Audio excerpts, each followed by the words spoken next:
Before we begin, one small request.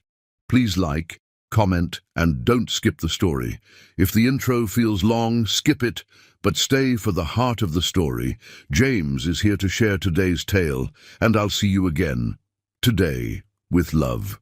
Tom Conway had built his fortune on the absolute certainty that he was smarter, tougher, and more ruthless than anyone who dared challenge him. But nothing in his arrogant, perfectly controlled world could have prepared him for the sight that stopped him cold in his own forbidden bedroom doorway. The late afternoon Virginia sun streamed through the tall windows of his master bedroom, a room he'd avoided living in for 2 years, entering only when absolutely necessary to retrieve documents or check that everything remained as Eleonora had left it when cancer claimed her in that very bed. The silk curtains still hung exactly as she'd arranged them, the antique vanity still held her silver brush set, and the air still carried the faintest whisper of her jasmine perfume. It was a shrine to a love that death had stolen too soon. But today something had changed. Today the sacred space pulsed with life. His new nanny, Janet Foster, lay sleeping in the center of his king-sized bed, her rich brown skin glowing like burnished gold against the ivory silk sheets.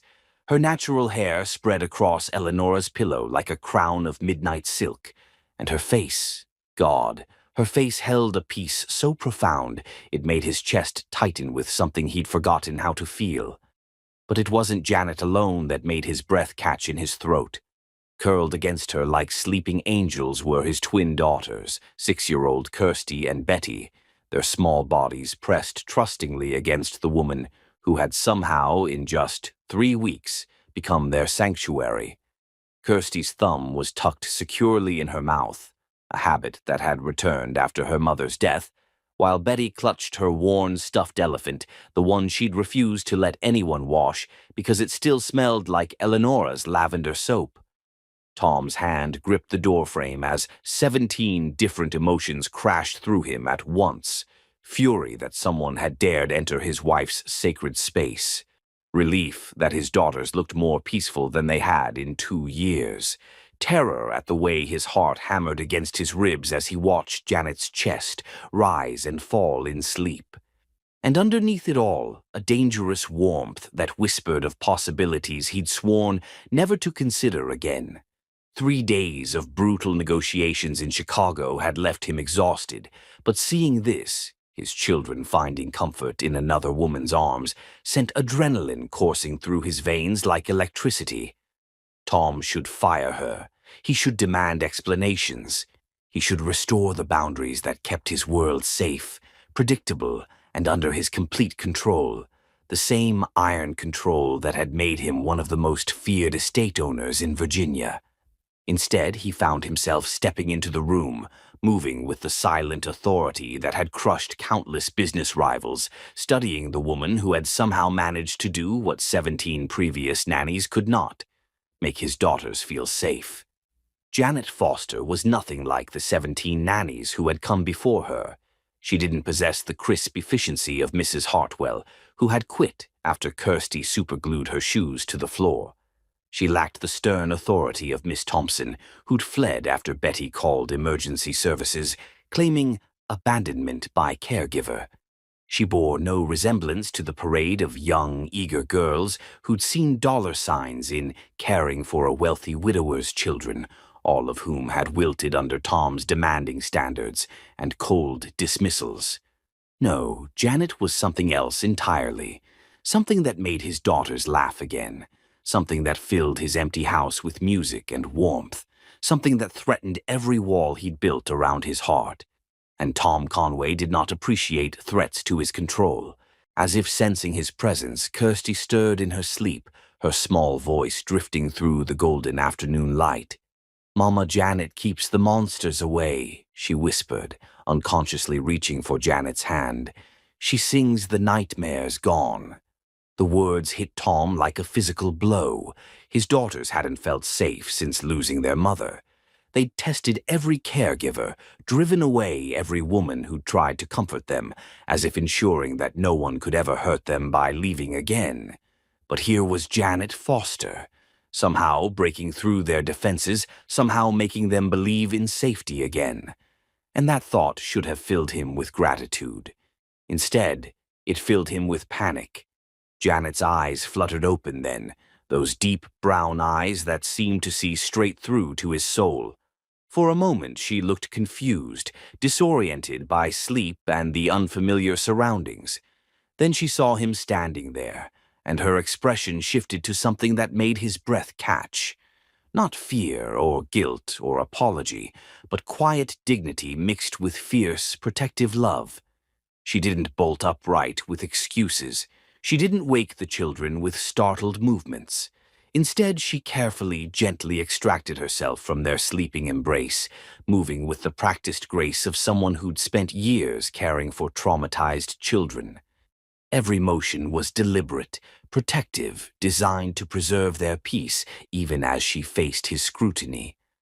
"Mr. Conway," she whispered, her voice carrying the soft cadence of her South Carolina childhood. "They had nightmares again, both of them. They were afraid you wouldn't come home." The explanation was simple, logical. But watching her smooth Kirsty's hair with infinite tenderness, seeing how Betty instinctively curled toward Janet's warmth even in sleep, Tom realized that logic had nothing to do with what was happening here. "You brought them to my bedroom," he said quietly, his voice carrying no accusation, just a statement of fact that somehow demanded an explanation for the impossible. Janet's chin lifted slightly, that gesture of quiet dignity that had impressed his estate manager Ephraim Whitmore, enough to hire her against Tom's initial reservations. "They asked for somewhere safe," she replied, her eyes never leaving his. "Somewhere that still smelled like their mama. Somewhere they could feel close to the love that's still here." The honesty in her voice was devastating. She could have made excuses, could have apologized, could have gathered the children and fled. Instead, she stood there in his wife's bedroom, holding his gaze with steady brown eyes that seemed to understand exactly what this room meant to him. "I know what this place is to you," she continued softly, glancing around at Eleanora's untouched belongings. "I would never presume to disturb it lightly. But your daughters were drowning in their fear, and sometimes—" She paused, looking at the sleeping twins with such love that Tom's chest constricted. "Sometimes healing requires sacred spaces." He should have been angry. He should have felt violated, betrayed, furious that this stranger had dared to enter the shrine to his dead wife. Instead, watching Janet gather his sleeping daughters with infinite care, he felt something crack open inside his chest, something that had been frozen solid for 2 long years. "How long have they been having nightmares?" he asked, his voice rougher than he intended. "Since I arrived," Janet admitted, lifting Betty with practiced ease. "Every night. They dream that you leave for work and never come back. They dream that I disappear like their mother did. They dream that everyone they love turns to dust." The brutal honesty of it staggered him. He'd thought his daughters were healing, adjusting, learning to cope. He'd thrown himself into his work, telling himself that providing for them was the same as caring for them. But this woman, in 3 short weeks, had seen what he'd been too afraid to acknowledge. "I can take them back to their room," Janet offered, adjusting her hold on Betty. "I can sleep in the chair between their beds again, if that would be more appropriate." "Again?" The word escaped before he could stop it. A faint smile touched her lips, the first he'd seen since entering the room. "I haven't slept in my own bed since I started working here, Mr. Conway. Your daughters need to know that someone is there, that someone won't leave them alone in the dark." The revelation hit him like a sledgehammer. While he'd been congratulating himself on finding a nanny who could handle his difficult children, Janet had been sacrificing her own rest, her own comfort, sleeping in chairs and on floors to keep his daughters from drowning in their grief. As she moved toward the door, Kirsty still cradled in her arms, Tom found himself speaking without conscious thought. "Janet?" She turned, and in the golden afternoon light, she looked like something from a painting. A woman holding sleeping children, surrounded by love and light, and the kind of peace his house hadn't known in 2 years. "Thank you," he said simply, the words carrying all the weight of a father's gratitude and a man's growing recognition that his carefully ordered world was about to change forever. Janet smiled then, a real smile that transformed her entire face and made something flutter dangerously in his chest. They're extraordinary children, Mr. Conway. They just need to remember how to trust that love doesn't always end in loss. As she carried his daughters from the room, Tom stood alone in his wife's bedroom, surrounded by the ghosts of his past and the terrifying possibility of a future he'd never dared to imagine. The afternoon sun was setting now, painting everything in shades of gold and amber, and for the first time in 2 years, the silence didn't feel like death. It felt like waiting, like holding its breath, like the moment before everything changed forever. Tom Conway had built his fortune on making smart decisions, calculated risks, investments that would pay off in the long run. But as he looked at the rumpled sheets where Janet Foster had held his daughters while they slept, he realized that the most important decision of his life had nothing to do with business at all. It had to do with whether he was brave enough to let healing begin. Chapter 2. Walls and Whispers. 10 days later, Tom Conway discovered that watching someone heal your children was more dangerous to his carefully constructed defenses than any business negotiation he'd ever faced. From his study window, he observed Janet in the garden with Kirsty and Betty, their laughter floating on the morning breeze, like music his estate hadn't heard in 2 years. She was teaching them to braid flower crowns, her patient hands guiding their small fingers as they worked with daisies and baby's breath. The sight should have brought him simple satisfaction, his daughters playing instead of grieving, smiling instead of testing boundaries with destructive behavior. Instead, it filled him with an unfamiliar vulnerability that made his coffee cup tremble in his hands, and Tom Conway despised feeling vulnerable. Because somewhere between Janet's first week and this morning, Tom had begun to anticipate the sound of her voice calling the twins for breakfast. He'd started finding excuses to pass through whatever room she occupied, just to catch glimpses of the way she transformed his cold mansion into something warm and alive. He'd begun to notice things. The graceful way she moved through his halls, the musical quality of her laugh when Betty told one of her elaborate stories, the fierce protectiveness that flashed in her dark eyes whenever his daughters needed defending. He was noticing Janet Foster as a woman, not just as his children's caregiver, and that recognition terrified him more than losing his fortune ever could. "You're brooding again," came the familiar voice of his estate manager and closest friend, Ephraim Whitmore, as he entered the study carrying a stack of correspondence. Tom didn't turn from the window, where Janet was now showing the twins how to weave dandelions into their flower chains. "I'm working," he replied, though his desk remained conspicuously clear of the financial reports he should have been reviewing. "Ah, yes," Ephraim said dryly, settling into the leather chair across from Tom's desk. "Working on watching your children's nanny teach them to make flower crowns. Very pressing business indeed." Tom finally turned, leveling his friend with a look that would have made lesser men reconsider their career choices. Ephraim, who had known him since college and had helped him build his empire from nothing, merely raised an amused eyebrow. "She's good with them," Tom said carefully, settling behind his desk and pretending to examine the quarterly reports Ephraim had brought. "She's exceptional with them," Ephraim corrected. "Yesterday, Betty asked me if children could have 2 mamas, one in heaven and one who makes pancakes. And Kirsty told Dr. Sophrona Beauchamp during her checkup that her nightmares stopped because Janet's hugs are magic." The words hit Tom squarely in the chest, but he kept his expression neutral. "She's doing her job well." "Tom," Ephraim's voice grew serious, "I've known you for 15 years. I was your best man when you married Eleonora, and I held you up at her funeral when you couldn't stand on your own. So believe me when I say this, What's happening here isn't just about the children. Before Tom could respond, a knock on the study door interrupted them. "Come in," he called, grateful for the reprieve. But it wasn't Janet who entered.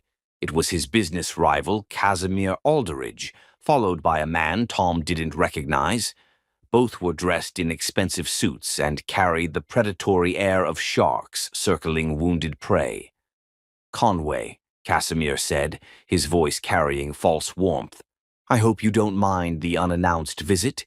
I was in the area with my associate, Mr. Thorne here, and thought we might discuss some business matters." Tom rose slowly, every instinct screaming danger. Casimir never did anything without calculation, and surprise visits meant he was planning something unpleasant. "Gentlemen," he said with the icy courtesy that had cowed lesser men, "to what do I owe this unexpected pleasure?" "Mr. Thorne represents some investors who are very interested in your estate holdings," Casimir continued, his pale eyes scanning the study as if cataloging its contents. "They are particularly interested in your recent lifestyle changes."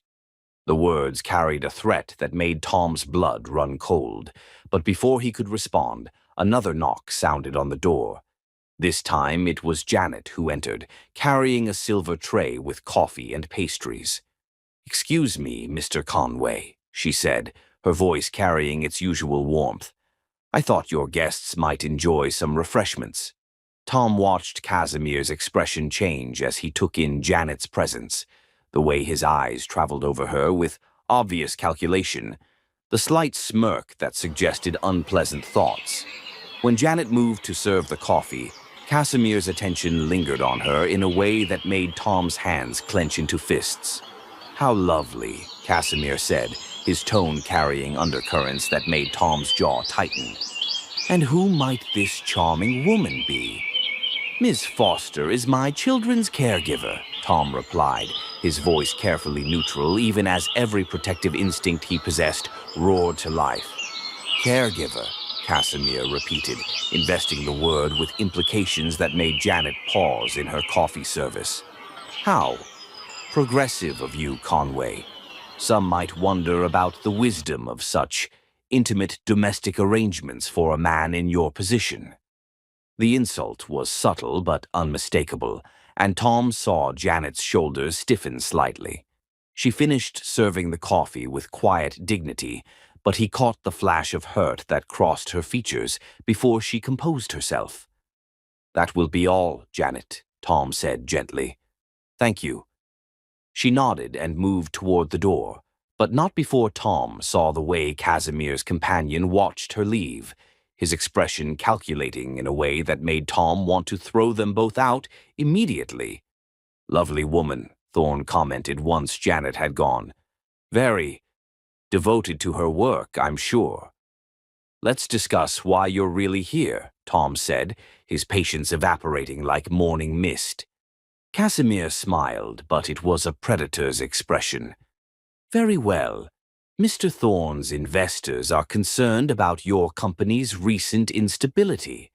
Your distraction from business matters, your questionable judgment in domestic affairs, your apparent inability to maintain the professional distance necessary for a man in your position." The implication was clear. They were using Janet's presence, her race, her role in his household, as ammunition against him. Tom felt rage building in his chest like a living thing, but he forced himself to remain calm. "My personal life is not up for discussion," he said quietly, but his tone carried enough steel to make lesser men step back. "Everything is up for discussion when it affects business," Casimir replied. "My investors are prepared to make a very generous offer for your company, Conway, one that would allow you to simplify your life considerably." The threat was barely veiled now. Buy them out, or they'd use his relationship with Janet, whatever they perceived it to be, to destroy his reputation and his business. "Gentlemen," Tom said, standing slowly, "this meeting is over." Casimir's smile widened. "Think about it, Conway. Some arrangements are more complicated than they're worth. Some risks carry consequences you might not have considered. After they left, Tom stood alone in his study, fury and fear warring in his chest. Through the window, he could see Janet still in the garden with his daughters, all three of them now wearing flower crowns and laughing at something Betty had said. They looked like a family. They looked like happiness. They looked like everything he'd thought he'd lost forever. And now Casimir was threatening to use that against him. "Sir?" Ephraim's quiet voice drew him from his dark thoughts. "Should I be concerned?" "They're planning a hostile takeover," Tom said, his voice rough with emotion. "And they're going to use Janet to justify it." "Then you need to decide what matters more," Ephraim replied. "Your company or your family." Tom looked out at the garden again, where Janet was now chasing the twins in some elaborate game of tag, her joyful laughter mixing with theirs in a symphony of pure happiness. Family. The word lodged in his throat like a stone. When had he started thinking of Janet as family? That evening, after the twins were asleep, Tom found Janet in the library organizing their school books. She looked up when he entered, and he saw the careful distance in her expression, the professional mask she'd worn around him ever since Casimir's visit. "Janet," he began, then stopped, unsure what he wanted to say. "The children are settled for the night," she said formally. "Is there anything else you need, Mr. Conway?" The return to formality stung more than he expected. "About earlier." "It's fine," she interrupted, but he caught the brief flash of pain in her eyes. "I understand my position here." "Do you?" he asked, moving closer. "Because I'm not sure I understand mine anymore." She looked at him then, really looked at him, and he saw his own confusion reflected in her dark eyes. For a moment, the careful distance between them wavered, and he glimpsed something that made his heart race with dangerous possibilities. "Mr. Conway," she said softly, "some lines shouldn't be crossed." "What if they already have been?" he asked, his voice barely above a whisper. The question hung between them like a bridge neither dared to cross. Outside, night was falling over the estate, painting the library in shades of amber and shadow. In the golden lamplight, Janet looked ethereal, beautiful, like something from a dream he'd forgotten how to have. "Your daughters need stability," she said finally. "They need to know that the people they depend on won't disappear." "And what do you need, Janet?" The question seemed to catch her off guard, and for a moment her careful composure cracked. "I need to do my job," she whispered. "I need to keep them safe and happy and whole." "And what about keeping yourself safe?" She looked away then, but not before he saw the longing in her eyes, the same dangerous longing that was building in his own chest like a storm. "Good night, Mr. Conway," she said, gathering the books with hands that trembled slightly. As she moved past him toward the door, Tom caught her hand gently, stopping her. The contact was electric, sending warmth racing up his arm and making his breath catch in his throat. "Thank you," he said quietly. "For today. For every day. For giving them back their smiles." Janet looked down at their joined hands, and when she looked back up, her eyes were bright with unshed tears. "They're extraordinary children," she whispered. "They deserve all the love in the world." "So do you," he said, the words escaping before he could stop them. For a heartbeat they stood there in the golden lamplight, hands touching, hearts racing, balanced on the edge of something that could change everything. Then Janet gently pulled away, leaving him standing alone in the library with the echo of possibilities he didn't dare name. That night, Tom lay awake in his study, listening to the sounds of his house settling around him. Somewhere in the servants' quarters, Janet was probably lying awake too, thinking about the moment when everything almost changed. Tomorrow he would have to decide what mattered more, the empire he'd built or the family he was just beginning to discover. Tonight he let himself imagine what it might feel like to choose love over fear. For the first time in 2 years, The possibility didn't terrify him. It thrilled him. Chapter 3. Cracks in the Armor. The thunderstorm that broke over the Virginia countryside 5 weeks after Janet's arrival shattered more than just the sultry summer heat. It cracked open the armor around Tom Conway's heart that he'd spent 2 years perfecting. He jolted awake in his study at 2 in the morning to the sound of screaming. Not the sharp cry of physical pain, but the soul-deep wail of children lost in the maze of their own terror. By the time he reached the hallway, Janet was already there, moving between Kirsty and Betty's rooms, like a guardian angel in a cotton nightgown, her voice soft and soothing as she tried to calm his daughter's fears. The sight stopped Tom cold. For 2 years he'd handled his daughter's nightmares with the same cold efficiency he applied to everything else. Quick comfort, immediate return to bed, problem solved. But watching Janet's infinite patience, seeing how she made their terror melt away with gentle songs and whispered stories, Tom realized his arrogant assumption that he could control their healing had been painfully wrong. "Daddy," Betty sobbed when she saw him, her small body shaking with tremors that had nothing to do with the storm raging outside. "I dreamed you went to heaven like Mama. I dreamed you didn't come back." Tom gathered his youngest daughter into his arms, feeling her tears soak through his shirt as thunder crashed overhead. Across the hall, he could hear Janet's melodic voice, singing something soft and lilting to Kirsty, whose nightmare screams had quieted to whimpering sobs. "I'm here, princess," he whispered against Betty's hair. "Daddy's not going anywhere." But even as he spoke the words, Tom realized the cruel irony of his promise.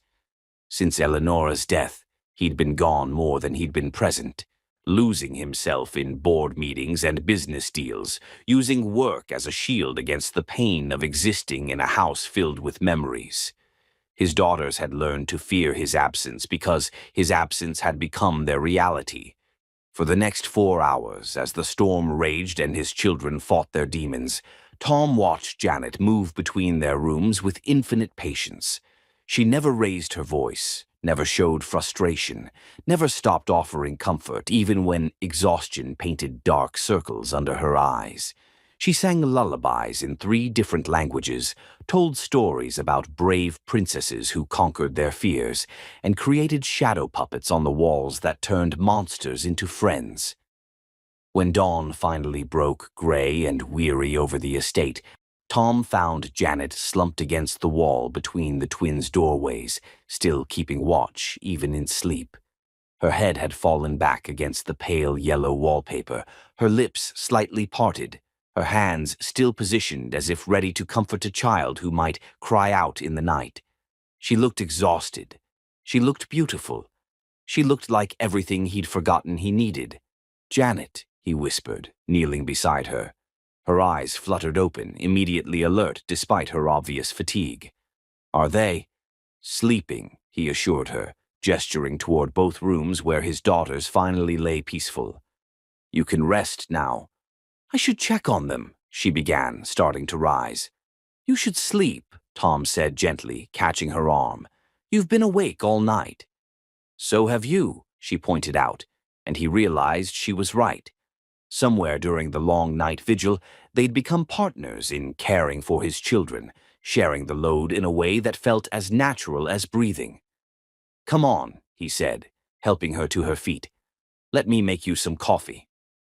In the kitchen, as early morning light filtered through the windows and the coffee maker hummed to life, Tom found himself studying Janet's profile as she stood, gazing out at the rain-washed garden.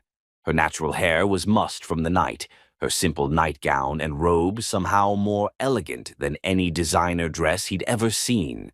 "How long have they been having nightmares this severe?" he asked, pouring coffee into 2 mugs.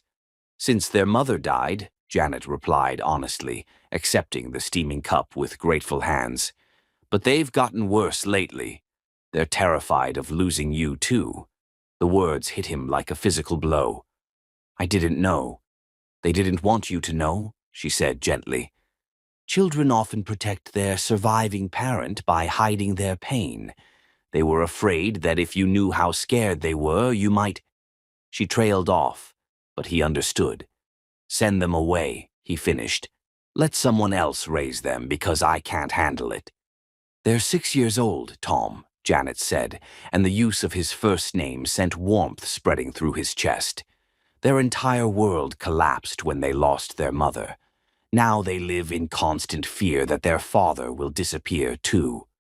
Tom sank into the chair across from her, the weight of his failures as a parent crushing down on him. "I thought I was protecting them by working more, by building financial security for their future. I thought—" "You thought that providing for them was the same as being present for them," Janet interrupted softly. "It's a common mistake among grieving parents." "Is that your professional opinion, Doctor Foster?" he asked, but there was no sarcasm in his voice, only genuine curiosity.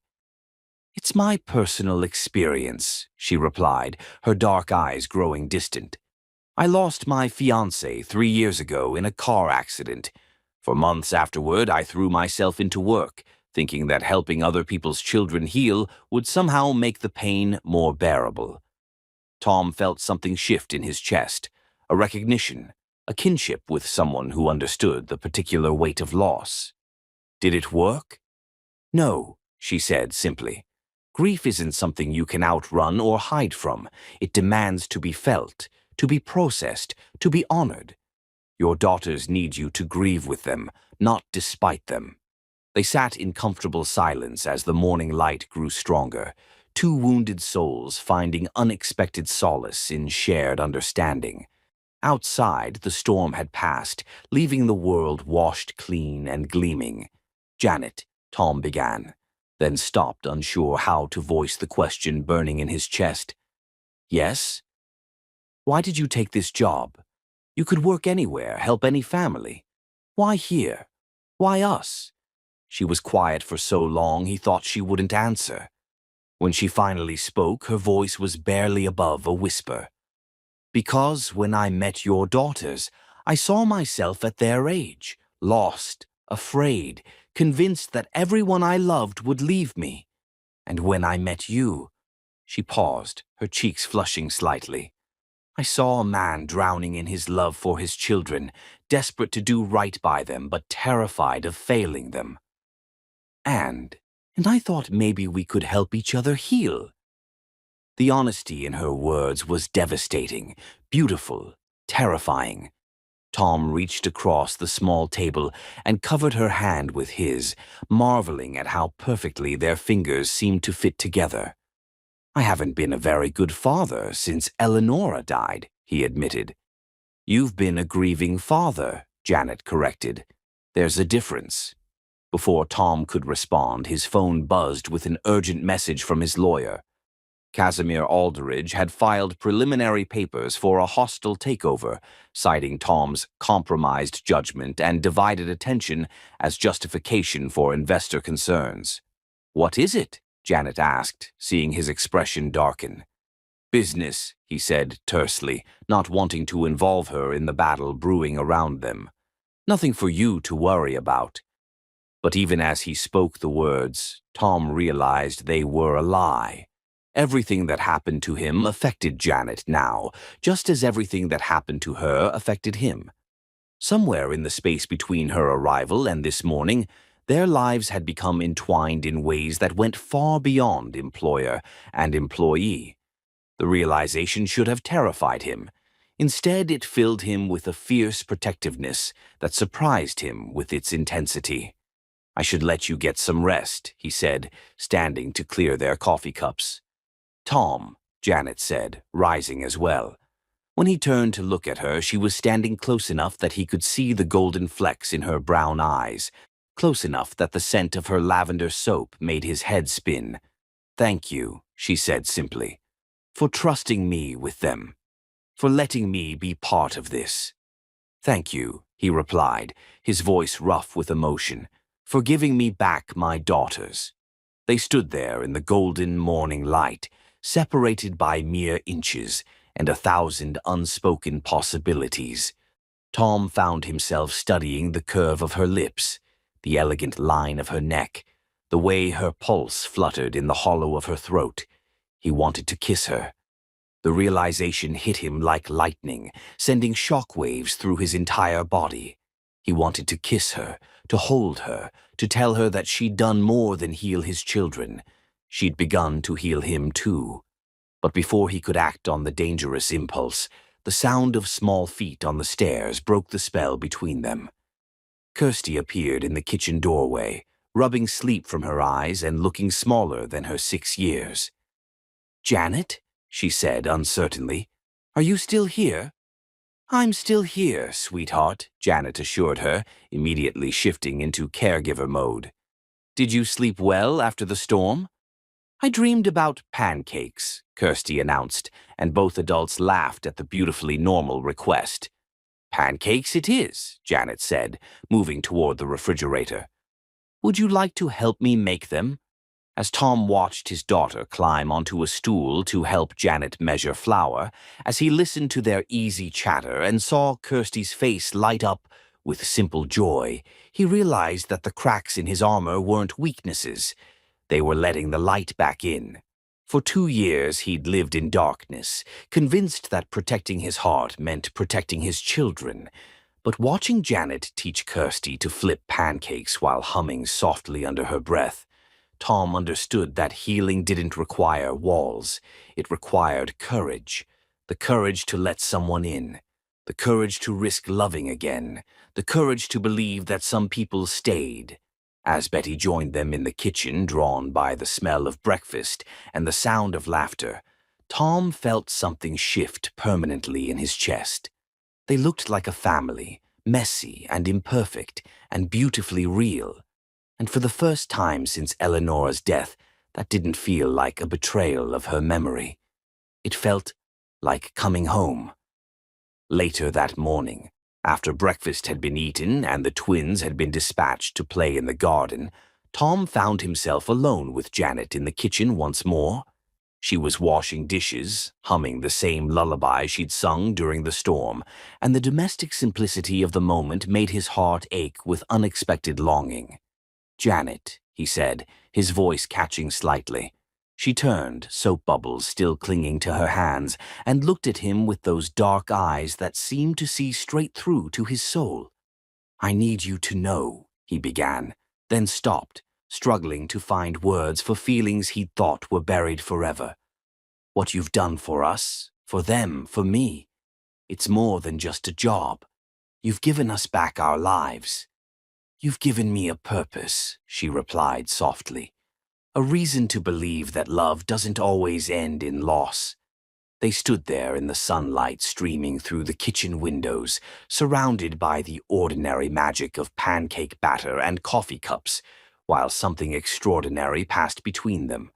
A recognition, an acknowledgement, a promise of possibilities neither dared to name. Outside, his daughters. Laughter echoed across the garden, free and joyful and alive.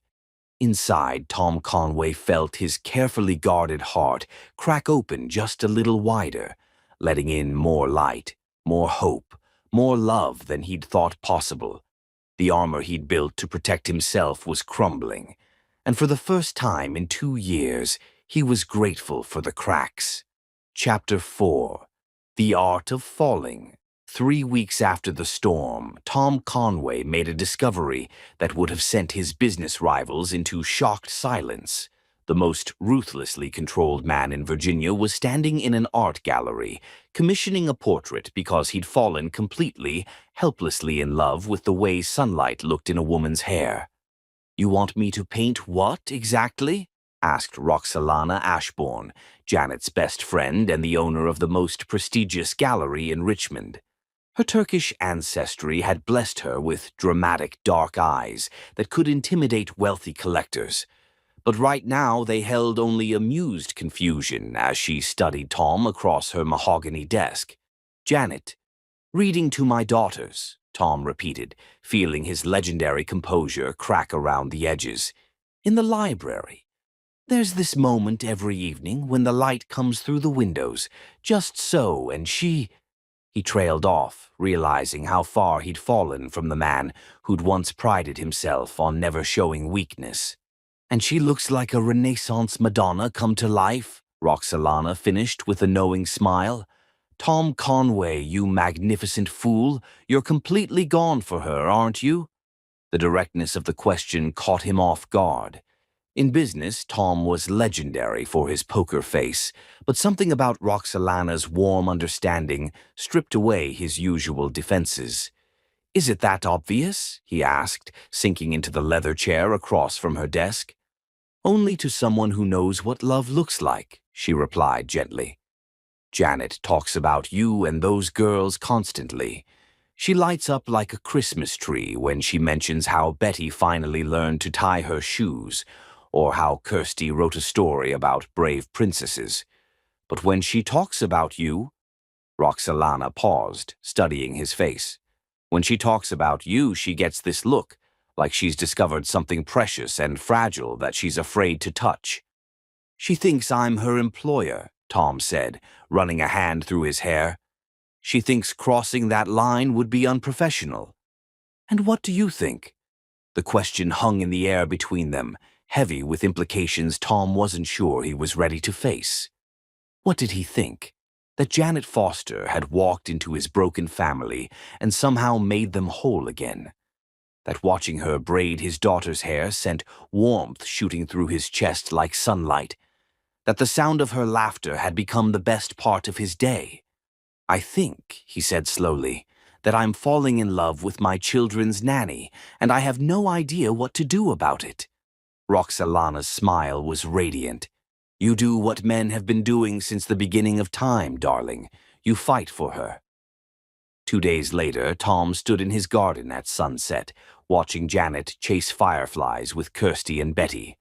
She'd kicked off her sensible shoes and hiked up her skirt to run barefoot through the grass, her laughter mixing with his daughter's squeals of delight as they tried to catch the dancing lights. In that moment, she looked nothing like the professional nanny who organized their schedules and supervised their homework. She looked young and carefree and radiant, like a woman who'd forgotten to be careful with her heart. "Daddy, come help us," Betty called, waving him over with dirt-stained hands. "Janet says fireflies are fairy lights, and if we catch enough, they'll grant us wishes." "Is that so?" Tom asked, moving to join them in the grass. "And what are you wishing for?" "For you to be happy," Kirsty said with the devastating honesty of childhood. "You smile more when Janet's here." The innocent words hit Tom like a physical blow, and when he looked up, he found Janet watching him with something soft and vulnerable in her dark eyes. "Children see everything," she said quietly as the twins raced off after another cluster of fireflies. "What do you see, Janet?" he asked, moving closer to her in the gathering twilight. She was quiet for a long moment, studying his face in the golden light. "I see a man who's learning to live again," she said finally. "A father who's remembering how to play with his children. A person who's braver than he thinks he is." "And what about you?" Tom asked, his voice barely above a whisper. "What are you learning?" "I'm learning that healing isn't always quiet and solitary," she replied, her gaze dropping to his lips for just a moment before she caught herself. "Sometimes it's loud and messy and full of 6-year-olds who think vegetables are poisonous." They both laughed, but the sound was breathless, charged with the electricity building between them, like the storm that had broken them open weeks ago. "Janet," Tom began, reaching for her hand. "We should go in," she said quickly, stepping back. "The girls need their baths, and you have that conference call with Tokyo." But even as she retreated into the safety of schedules and responsibilities, Tom saw the longing in her eyes, the same dangerous longing that was building in his chest like a tide. That night, after the twins were asleep and Janet had retreated to her cottage, Tom found himself walking the moonlit grounds of his estate, too restless to sleep. He ended up at the old garden pavilion where he and Eleonora used to sit on summer evenings, back when the future seemed infinite and love felt indestructible. He expected to feel guilty for thinking about another woman in this sacred space. Instead, he felt Eleonora's presence like a blessing, a gentle whisper of approval for the healing happening in his heart. "I loved you," he said aloud to the night air. "I'll always love you, but I think you'd want me to live again." The sound of footsteps on gravel made him turn. And there was Janet, wrapped in a cream-colored shawl, her hair loose around her shoulders like silk. "I couldn't sleep," she said simply. The cottage felt too quiet after all the excitement. "Join me?" he asked, gesturing to the stone bench where he sat. She hesitated for just a moment, then settled beside him, careful to maintain distance even as her presence filled all the empty spaces in his chest. "It's beautiful here," she said, gazing out at the moonlit garden. "Peaceful." "Eleonora designed this garden," Tom said quietly. "She said she wanted a place where magic could grow." "Magic is growing here," Janet replied, her voice soft with wonder. "Your daughters are proof of that. The way they've healed, the way they trust again. It's miraculous." "You're the miracle," Tom said, turning to look at her profile in the moonlight. "You brought them back to life." "We brought each other back to life," she corrected, finally meeting his gaze. "I was drowning in my own grief before I came here. Your family saved me as much as I helped save you." The honesty in her words was devastating, beautiful, terrifying. Tom found himself leaning closer, drawn by the warmth in her eyes and the way moonlight caught in her hair like captured starlight. "Janet," he whispered, his hand coming up to trace the curve of her cheek. She didn't pull away this time. Instead, she leaned into his touch, her eyes fluttering closed for just a moment before opening again to meet his gaze. "Tom," she breathed, and his name on her lips sounded like a prayer. He was going to kiss her. Every cell in his body demanded it. Every instinct screamed that this was right, that she belonged in his arms, that love didn't have to end in loss. But just as his lips were about to touch hers, the sound of his phone buzzing shattered the moment like glass. An emergency alert from his security system. Someone was on the property. They sprang apart, the spell broken, reality crashing back in waves of responsibility and caution. By the time Tom's security team determined it was just a deer triggering the motion sensors, Janet had rebuilt her walls, stepped back into her role as employee rather than the woman who'd almost let him kiss her under the stars. "I should go," she said, avoiding his eyes. "It's late and tomorrow is busy." "Janet, wait." But she was already walking away, her shawl flowing behind her, like a ghost of what might have been.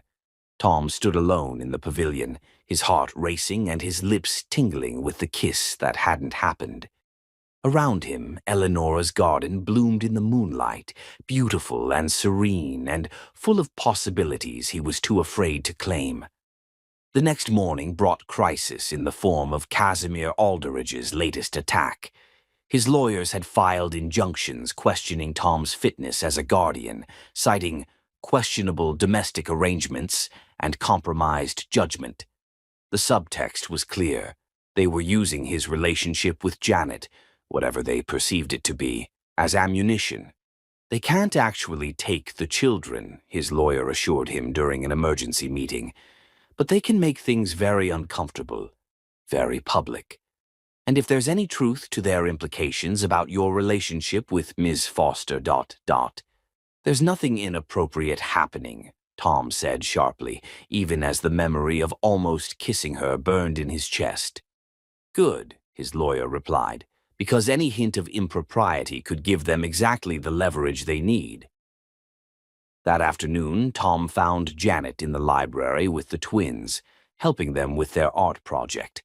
The sight that greeted him, Janet with paint in her hair, Kirsty and Betty giggling as they decorated a canvas with handprints, should have filled him with joy. Instead, it filled him with terror, because looking at them he realized that Casimir was right about one thing. His judgment was compromised. Not because he couldn't make good business decisions, but because he would sacrifice every dollar of his fortune to protect the woman and children who had become his whole world. "Girls," he said, forcing lightness into his voice, "why don't you go wash up for dinner? Janet and I need to discuss your schedule for tomorrow." When they were alone, Janet looked up at him with concern.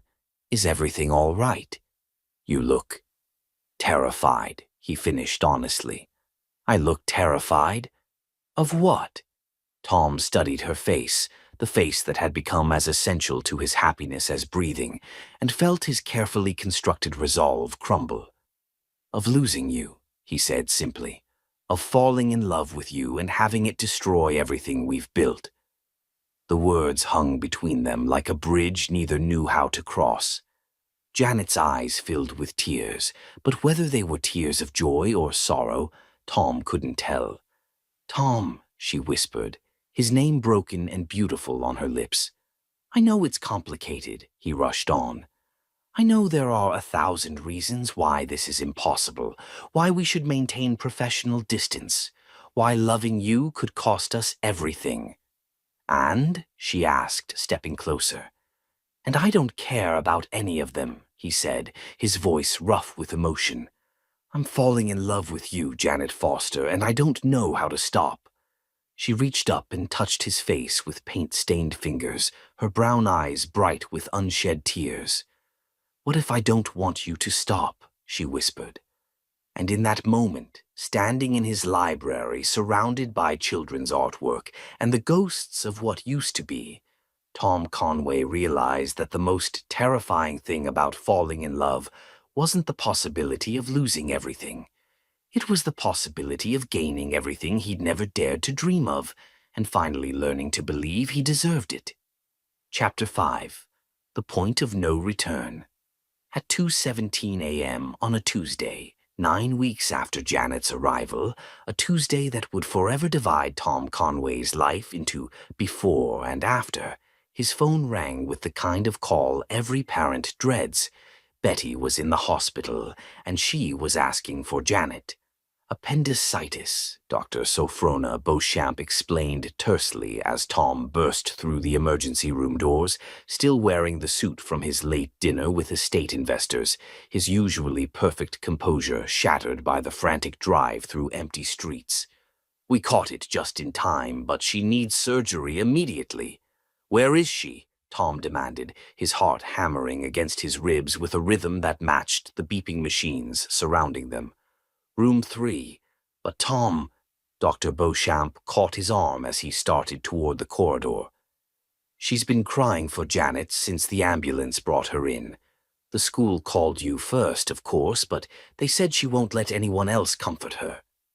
The words hit Tom like a physical blow, a reminder of how completely Janet had woven herself into the fabric of his daughters' lives. Betty was scared and in pain, and the person she needed most wasn't her father. It was the woman who had become their sanctuary, their safe harbor in every storm. "I called Janet," Dr. Beauchamp continued gently. "She's on her way."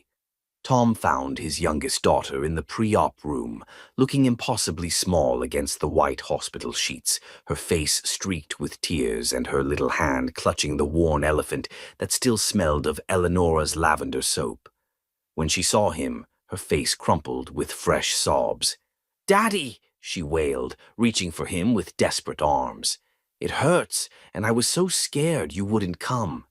"I'm here, Princess," Tom whispered, gathering her against his chest, feeling her tiny body shake with pain and fear.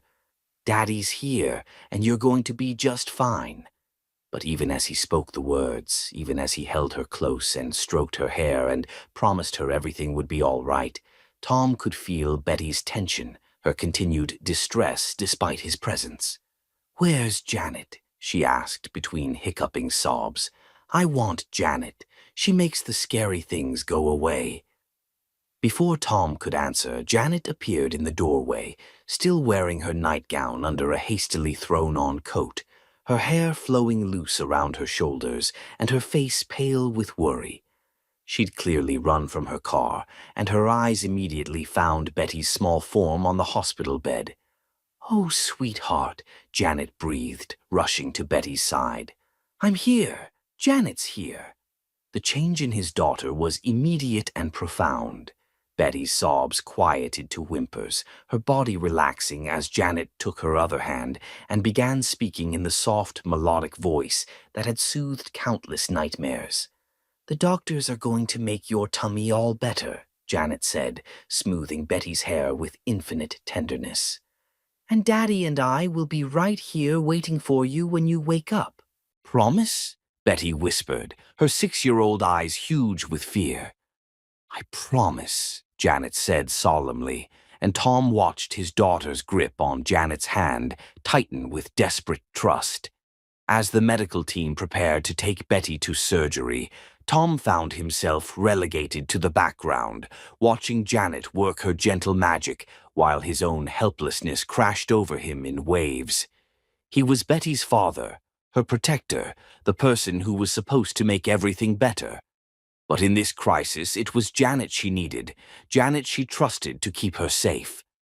"Mr. Conway," a young nurse touched his elbow gently. "We need to take her now, but you can walk with us to the OR doors." The next few minutes passed in a blur of corridors and medical terminology, and Betty's small voice calling out, "Don't leave me, Janet. Don't leave me," until the heavy doors swung shut between them and silence fell like a curtain. Tom stood in the empty hallway staring at those closed doors, feeling more powerless than he had since the day Eleonora died. Beside him, Janet swayed slightly, and he realized she was shaking, not with cold, but with the aftermath of adrenaline and terror. "She's going to be fine," he said, as much to convince himself as to comfort her. "Dr. Beauchamp said they caught it early. Appendectomies are routine." "I know," Janet whispered, but her voice broke on the words. "I know she'll be fine. It's just, when they called, when they said she was hurt and scared." She didn't finish the sentence, but Tom understood. The fear of losing someone you love never really goes away. It just hibernates until crisis wakes it with claws and teeth. "Come on," he said gently, taking her arm. "Let's go to the waiting room. This could take a while." The surgical waiting area was painted in soft blues and greens, designed to be soothing. But Tom found no peace in the carefully chosen colors or comfortable chairs.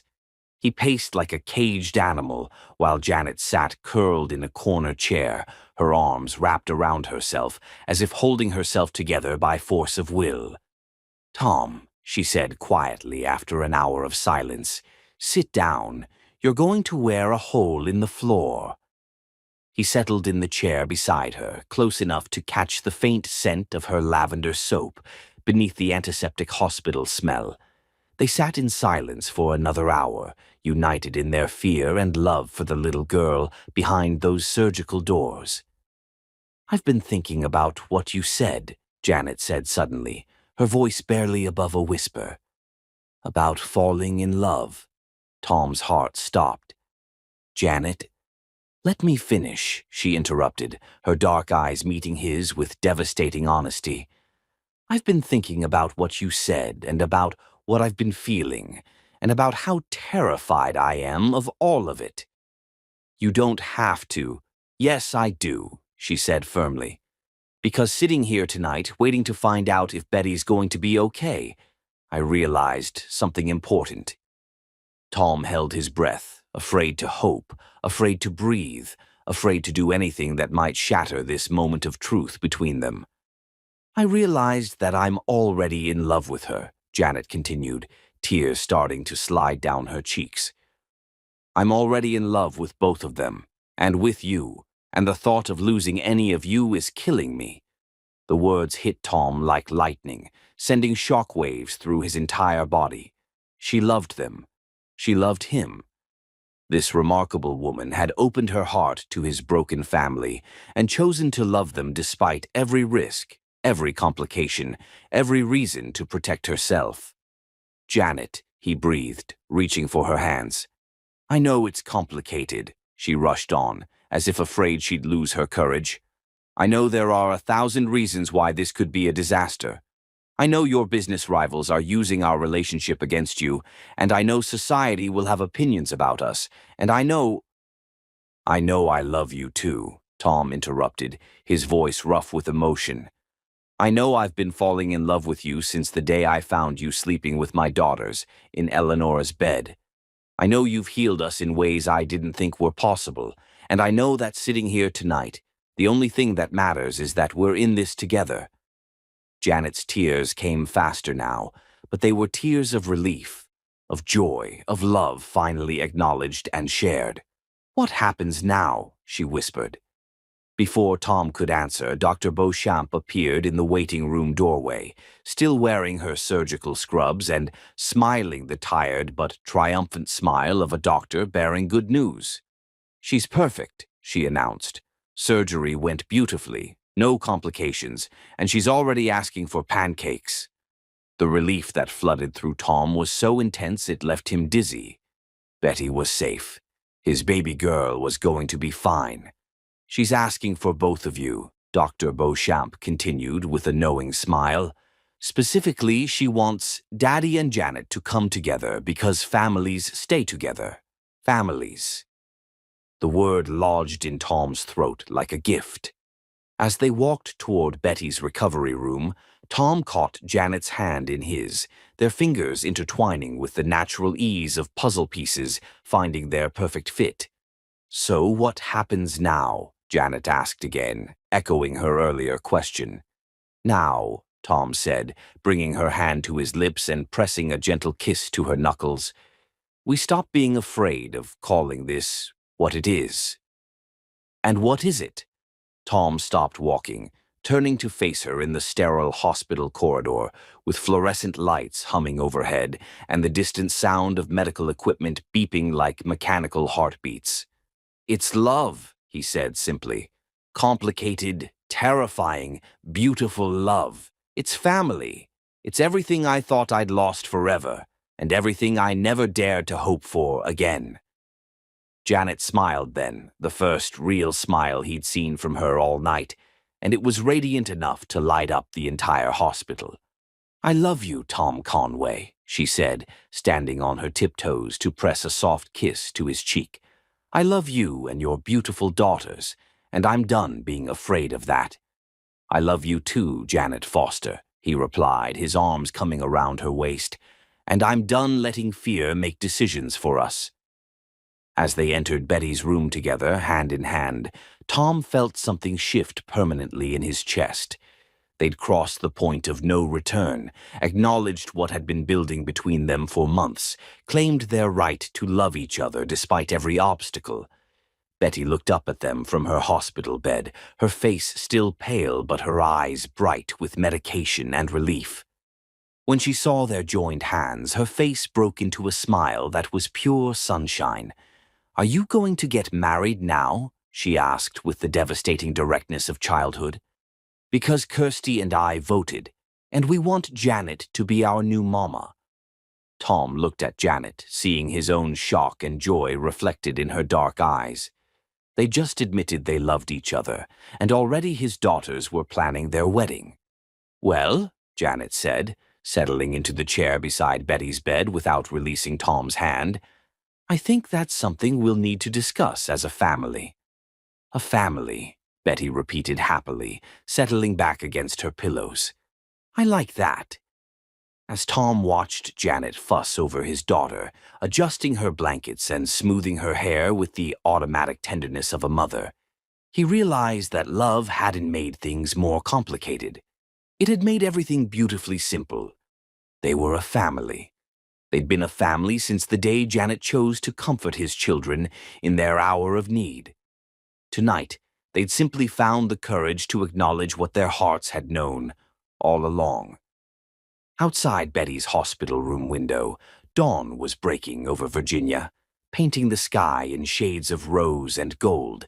It was the dawn of a new day, a new beginning, a new chapter in the love story that had started with a sleeping sanctuary and was growing into something powerful enough to heal them all. Tom Conway had spent 2 years believing that love ended in loss. Tonight, he'd learned that love could also end in finding everything you never knew you needed. And as he sat beside the woman he loved, watching her care for his daughter with infinite tenderness, Tom finally understood that the point of no return wasn't something to fear. It was something to celebrate.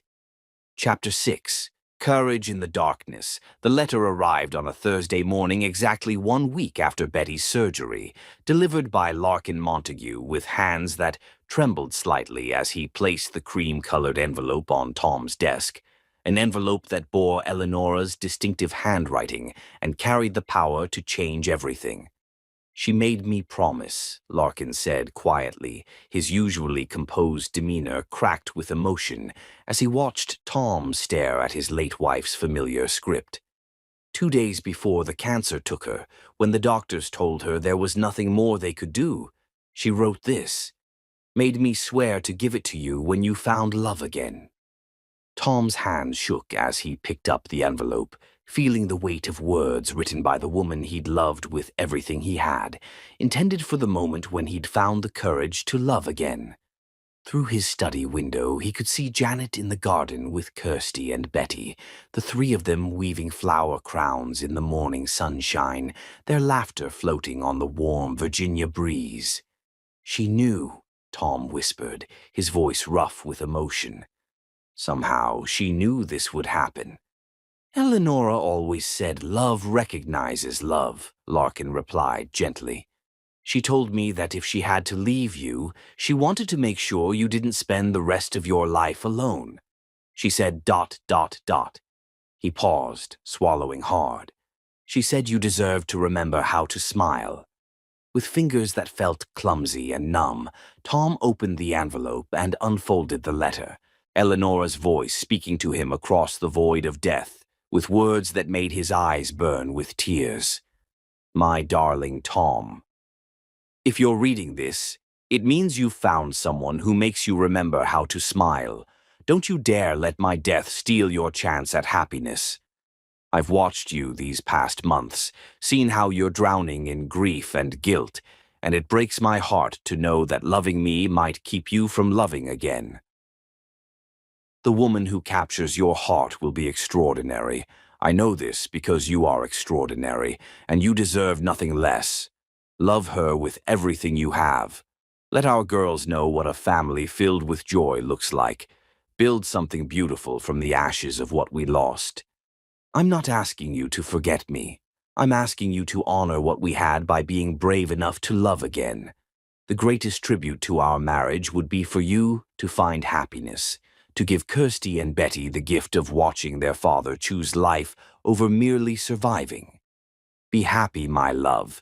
Be gloriously, completely, unapologetically happy. You have my blessing, my gratitude, and my eternal love. Always yours, Eleonora. P.S. I hid something in the old oak tree by the pavilion. When you're ready to take the next step, you'll know where to look." Tom read the letter 3 times, each word a gift of freedom he'd never expected to receive. Eleonora wasn't just giving him permission to love Janet. She was encouraging it, blessing it, celebrating the healing that had brought laughter back to their family. "Tom?" Larkin's voice seemed to come from very far away. "Are you all right?" "She knew," Tom said again, looking up at his oldest friend through eyes bright with tears. "She knew I'd fall in love with someone like Janet." "Someone exactly like Janet," Larkin corrected gently. "Eleonora was many things, but psychic wasn't one of them. She just knew you well enough to trust that when you were ready to love again, you'd choose someone worthy of that love." That afternoon, while the twins napped and Janet worked in the library organizing their school supplies, Tom slipped away to the old oak tree by the garden pavilion. Hidden in a hollow between the massive roots, wrapped in oiled cloth and protected from the elements, he found a small velvet box that made his breath catch in his throat. Inside was Eleonora's grandmother's ring, not her wedding band, which Tom had buried with her, but the antique sapphire surrounded by diamonds that had been passed down through 5 generations of strong women. Tucked beneath the ring was a note in Eleanora's handwriting. For the woman who will love our family next. The generosity of it staggered him. Even facing death, Eleanora had been thinking of his future happiness, planning for the love he might find after losing her. She'd chosen the perfect ring for a woman she'd never meet, but somehow knew would be worthy of it. That evening, after dinner had been cleared and the twins were safely tucked into bed with stories and lullabies, Tom found Janet in the library where their love story had truly begun. She was curled in the reading chair by the window, a book forgotten in her lap as she gazed out at the moonlit garden. "You look thoughtful," he said, settling on the ottoman in front of her chair. "I've been thinking about us," she admitted, her dark eyes meeting his with the honesty that had drawn him to her from the beginning. "About what happens next, now that we've admitted how we feel. And what conclusions have you reached?" Janet was quiet for a moment, studying his face in the lamplight. "I love you," she said simply. "I love you and Kirsty and Betty with everything I have. But Tom, I'm terrified that loving you will destroy everything we've built." "What do you mean?" "Your business rivals are already using our relationship against you," she said, leaning forward to take his hands. "Society will have opinions about us, about our different backgrounds, about whether I'm good enough for you and your daughters. And your late wife's family has already given us their blessing," Tom interrupted gently. Janet blinked in surprise. "What?" Tom reached into his jacket and withdrew Eleanora's letter, watching Janet's eyes widen as she recognized the elegant handwriting. "Larkin brought this to me today. Eleanora wrote it before she died, with instructions to give it to me when I found love again." With shaking hands, Janet took the letter and read it, tears starting to slide down her cheeks as Eleanora's words of blessing and encouragement filled the space between them. "She wanted you to be happy," Janet whispered when she finished reading. "She wanted you to love again." "She wanted us to love again," Tom corrected. "All of us. She knew that grief had frozen our family in place, and she hoped that someday someone would help us remember how to live." "Tom," Janet began, but he silenced her gently with a finger against her lips. "I have something else," he said, pulling out the velvet box.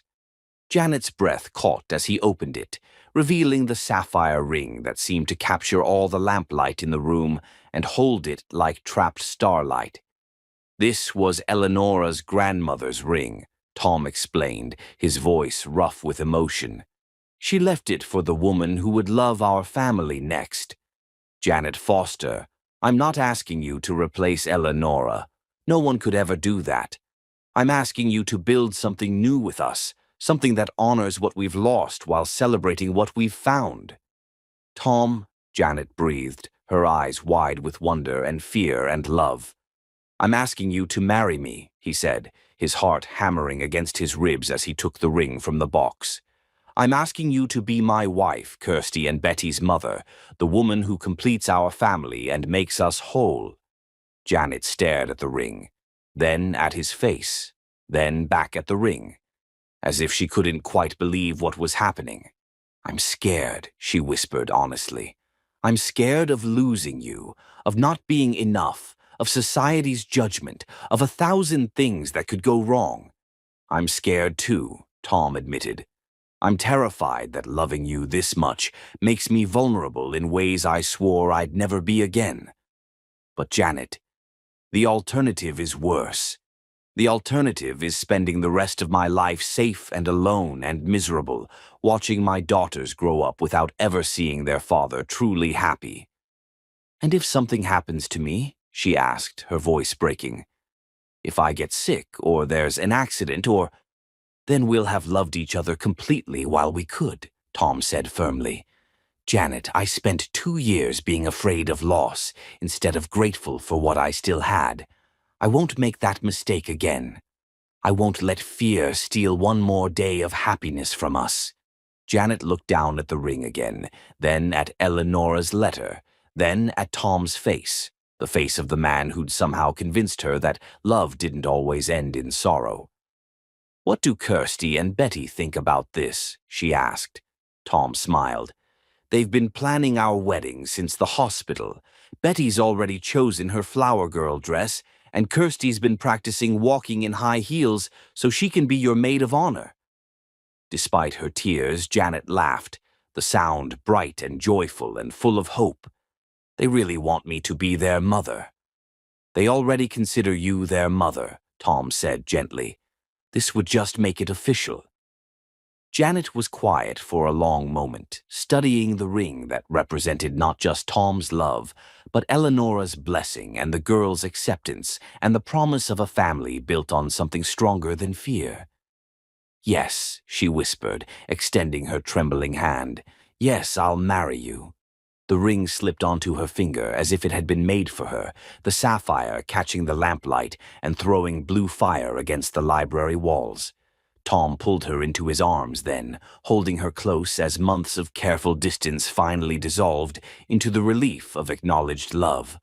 "I love you," he murmured against her hair.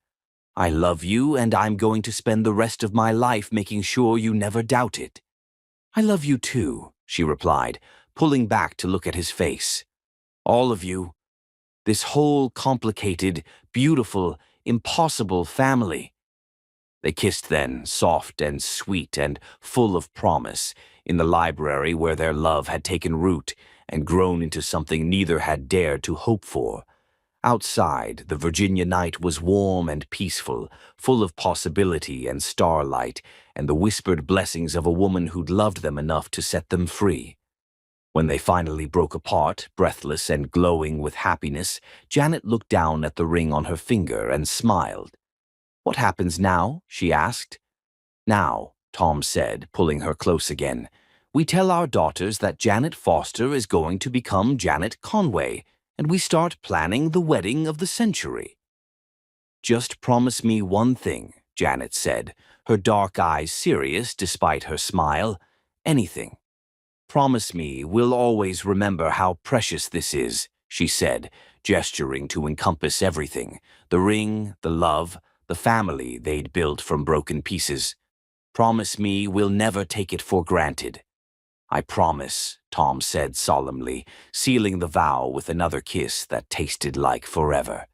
In the distance, they could hear the sound of little feet on stairs, their daughters, drawn by some sixth sense, that something momentous had happened in the quiet library where their family's love story had begun. "Daddy? Janet?"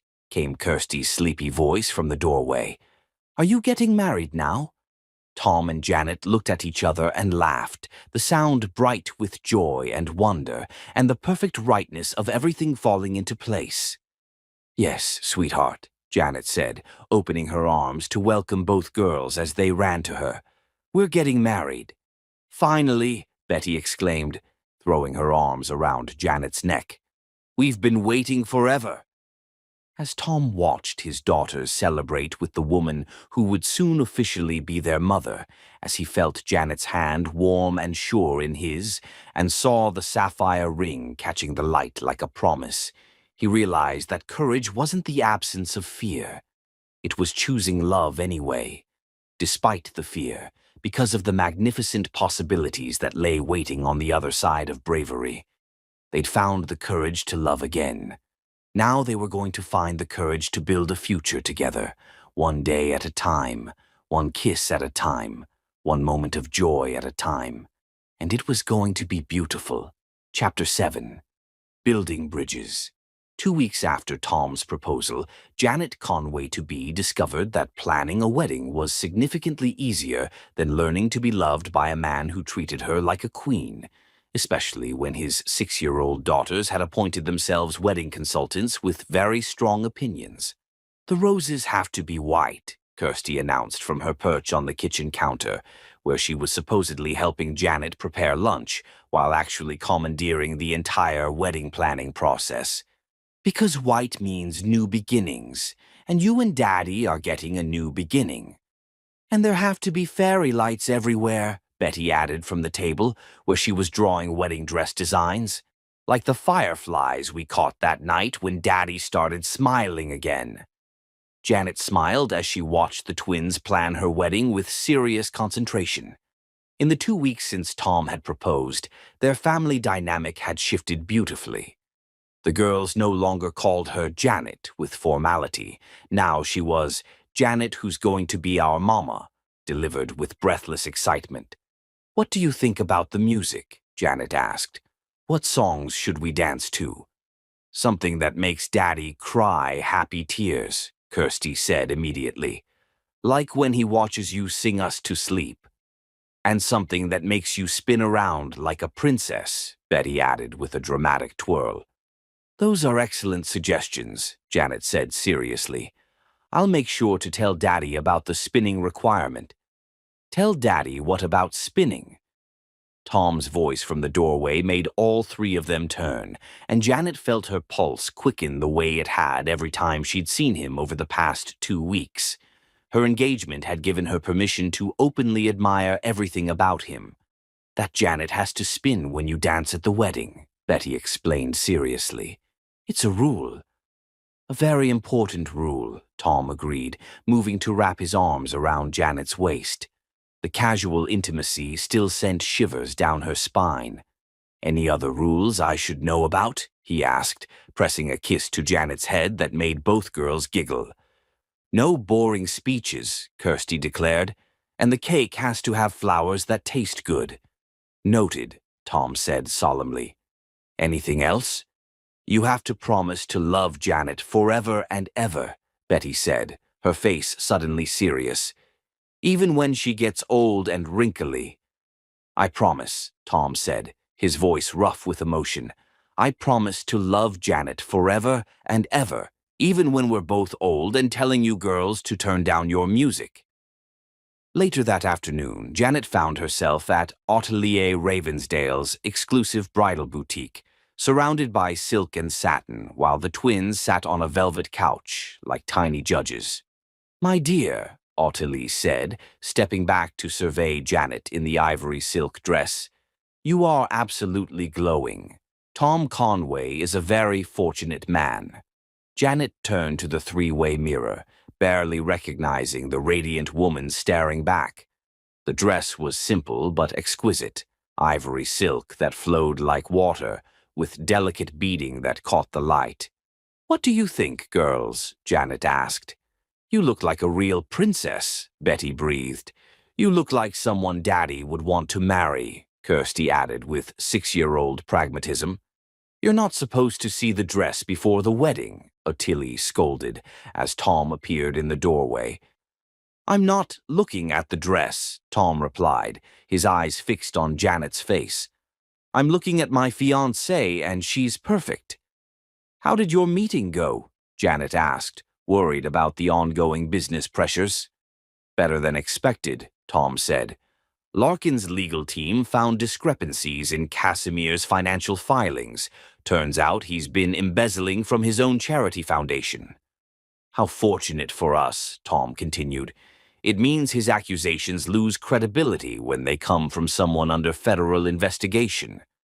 "Does this mean the threats are over?" Janet asked. "This means we can focus on our wedding," Tom said, moving beside her. In the mirror, they looked like a picture from a magazine. "Speaking of which," Ottilia interjected, "I have something for you." She returned carrying a delicate veil that seemed made of starlight. "This belonged to Eleonora," she said gently. "She wore it on her wedding day and asked me to keep it for whoever might need it next." Janet stared at the veil, touched by Eleonora's continued generosity.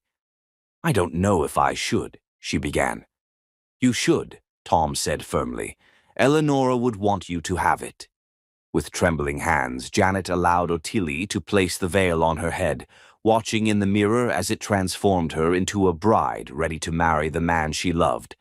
"Perfect," Kirsty announced. "Now you look like you belong with Daddy." "She's always belonged with me," Tom said quietly. "I just had to be brave enough to admit it." That evening, as they walked through the garden toward the pavilion, Janet reflected on how much had changed. 3 weeks, Janet said, her hand secure in Tom's. 3 weeks until we're married. Having second thoughts, Tom asked teasingly. Only about the menu, Janet replied. Kirsty's ice cream demands might be problematic. They settled on the stone bench, watching fireflies dance among the roses. Tom, she said quietly, do you ever worry we're moving too fast? Janet, when you've lost someone you love, you learn not to waste time pretending you don't know what you want, Tom replied. And what I want is you. I want to wake up next to you every morning, watch you teach our daughters about strength and grace, build something beautiful together. Our daughters, Janet repeated, testing the precious words. From the moment you fell asleep with them in my bedroom, they've been our daughters, Tom said. The wedding just makes it official. Janet looked at her sapphire engagement ring, then back at Tom. I love you, she said with wonder and gratitude. I love you too, Tom replied, pulling her closer. And in 3 weeks, I get to promise that to you in front of everyone who matters. As he kissed her under the star-filled Virginia sky, surrounded by the garden where their love had bloomed, Janet felt pure happiness. They were building bridges between his past and their future, between her dreams and his reality, between two hearts that had found wholeness in each other. They were already forever. They were already home. Chapter 8, Shadows and Light. The scandal broke on a Tuesday morning exactly 10 days before the wedding, shattering the peaceful Virginia dawn with headlines that made Tom Conway's blood run cold. Millionaire's mysterious finances, questions raised about children's trust fund as wedding approaches. Tom stared at his phone screen in his study, reading the devastating article that painted him as either incompetent with money or deliberately deceptive about his daughter's inheritance. But it was the final paragraph that made his hands shake with rage. Sources close to the investigation suggest that Conway's new romantic relationship may have compromised his judgment regarding the girl's financial security, raising questions about whether the upcoming marriage is motivated by love or financial desperation. The implication was clear, calculated, and utterly destroying. Someone had planted evidence suggesting that Tom had mismanaged Kirsty and Betty's trust fund, and that he was marrying Janet to gain access to her modest savings to cover the shortfall. It was ridiculous, insulting, and unfortunately believable enough to cause serious damage. Tom? Janet's voice from the doorway made him look up, and he saw immediately that she'd read the article too. Her face was pale, her dark eyes wide with shock and hurt, and she was holding her phone with the careful precision of someone trying not to drop something fragile. It's not true, he said immediately, standing and moving toward her. Janet, none of it is true. The girl's trust fund is perfectly intact, and I would never. I know, she said quietly, but he heard the tremor in her voice. I know you would never do anything to hurt them financially. But Tom, this is going to destroy everything. Before he could respond, his phone rang with a call from his lawyer, then another from his accountant, then 3 more from board members demanding explanations for accusations that made no sense, but would require weeks to disprove. By noon, Tom's entire legal team was assembled in his study, drowning in paperwork and forensic accounting reports, while Janet tried to maintain normalcy for the twins, who sensed the tension crackling through their house like electricity before a storm. It's sophisticated, Larkin Montague said grimly, spreading financial documents across Tom's desk. Someone with serious resources and accounting knowledge planted evidence in 3 different systems, making it look like funds were moved out of the girl's accounts over the past month. Casimir, Tom said flatly. Almost certainly, but proving it will take time, Larkin replied. The problem is, Tom, this kind of accusation, even false ones, can have serious consequences.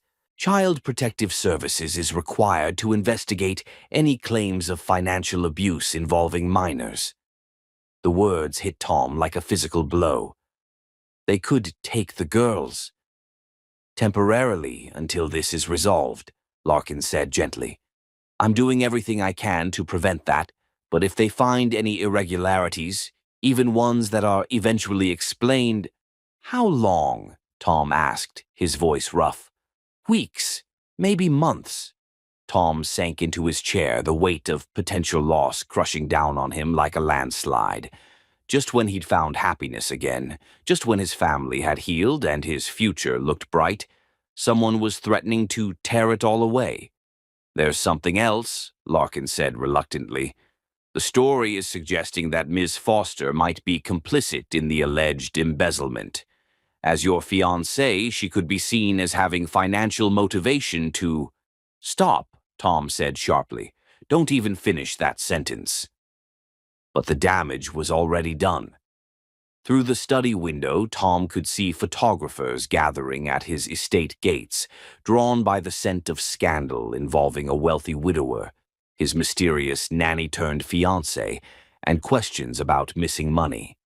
That afternoon, Janet found herself trapped in her own home, watching from the windows as reporters camped outside while her phone buzzed with calls from numbers she didn't recognize.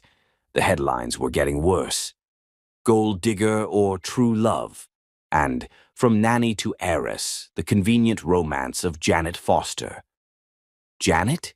Betty's small voice made her turn from the window, and she saw both girls standing in the doorway looking frightened and confused.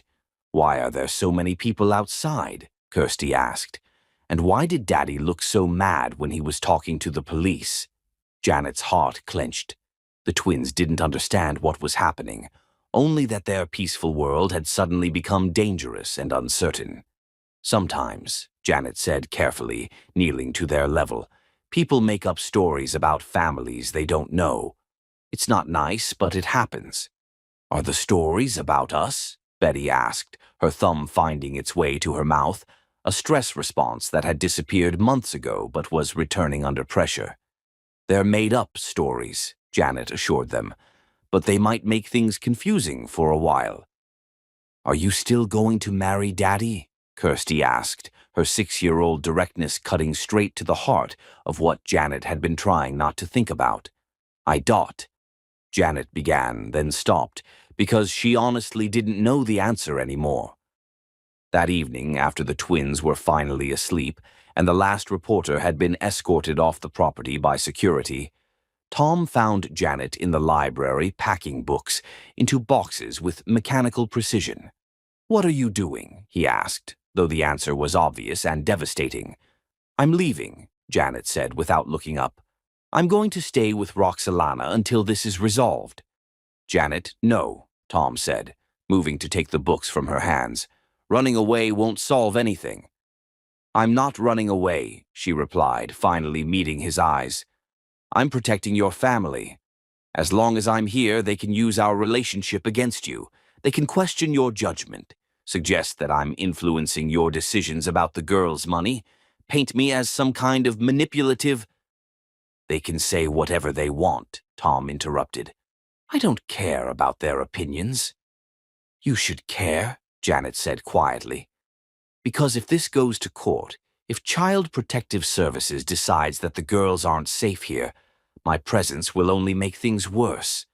A judge looking at this situation will see a wealthy widower who moved his children's nanny into his home and then proposed to her 6 months later. They'll see exactly what the newspapers are suggesting, that I seduced you to get access to your money." "That's ridiculous." "Is it?" Janet asked, her voice breaking. "Tom, look at this from the outside. Look at what we must seem like to people who don't know us.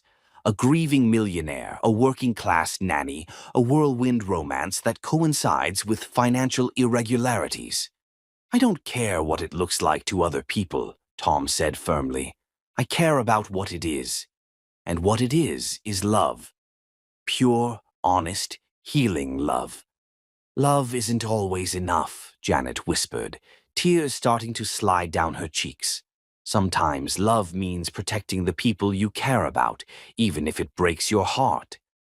Tom stared at her, seeing the pain in her eyes, the way her hands shook as she continued packing. She wasn't leaving because she doubted their love. She was leaving because she loved them too much to let her presence harm his children. "What about the wedding?" he asked, his voice barely above a whisper. "Postponed," Janet said, not trusting herself to say cancelled.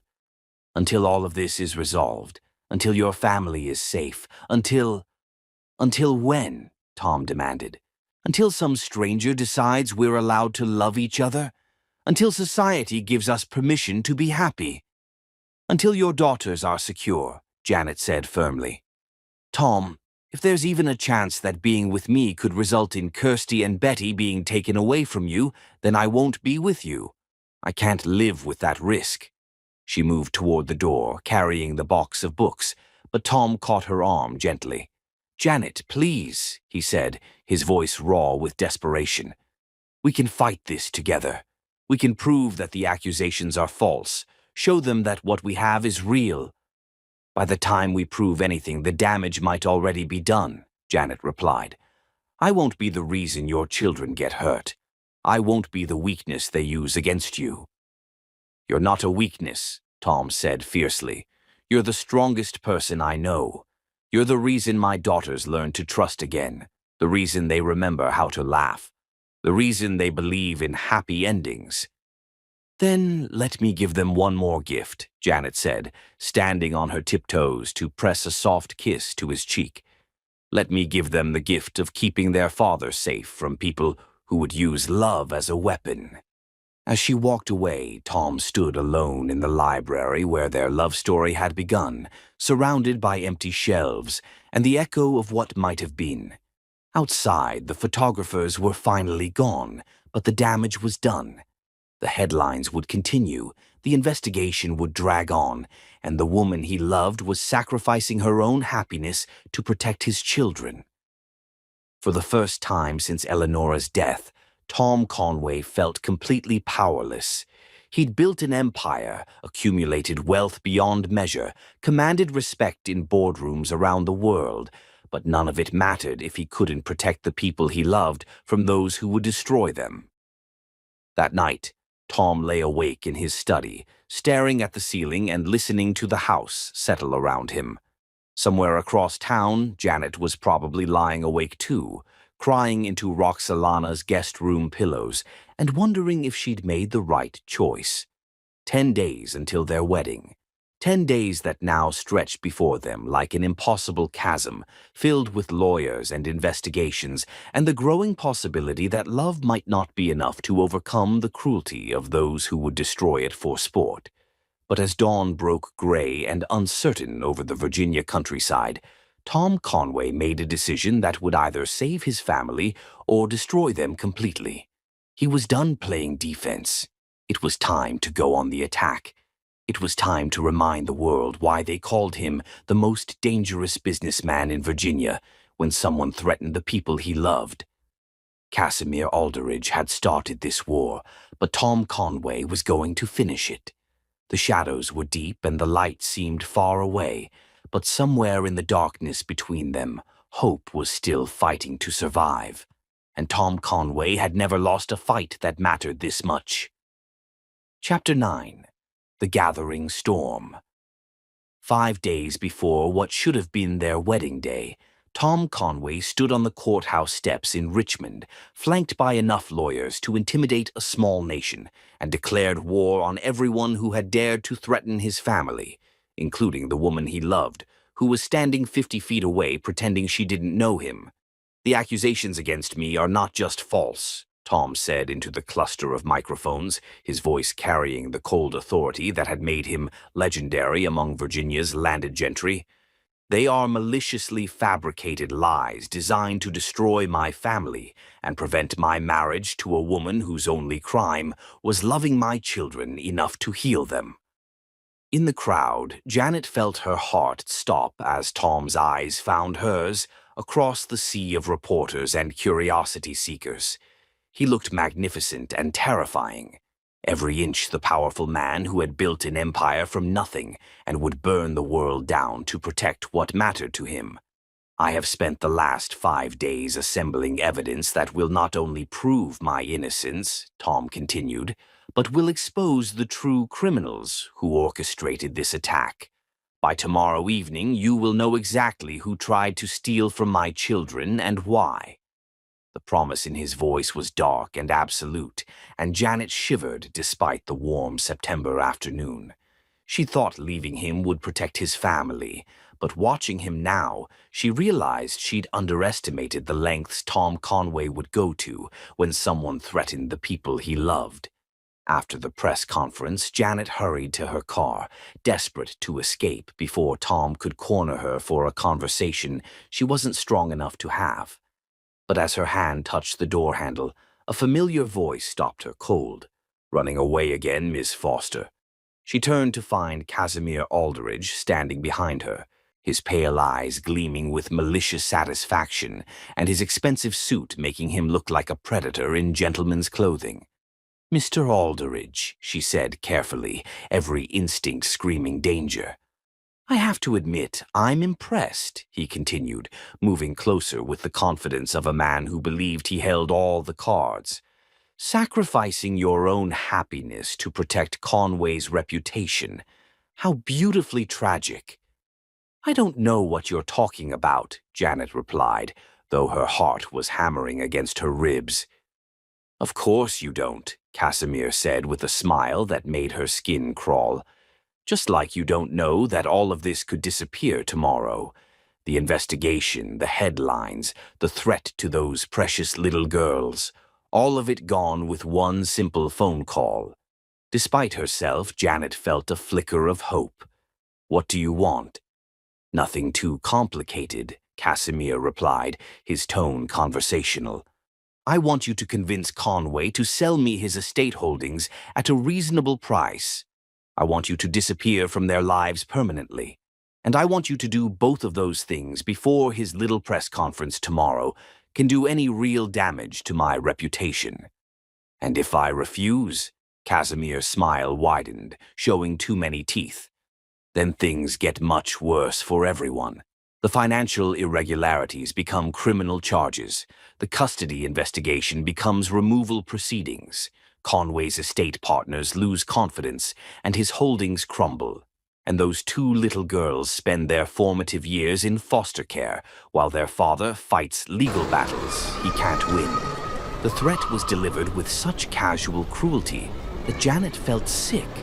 This man would destroy a family, traumatize two innocent children, just to acquire a business and satisfy his wounded ego.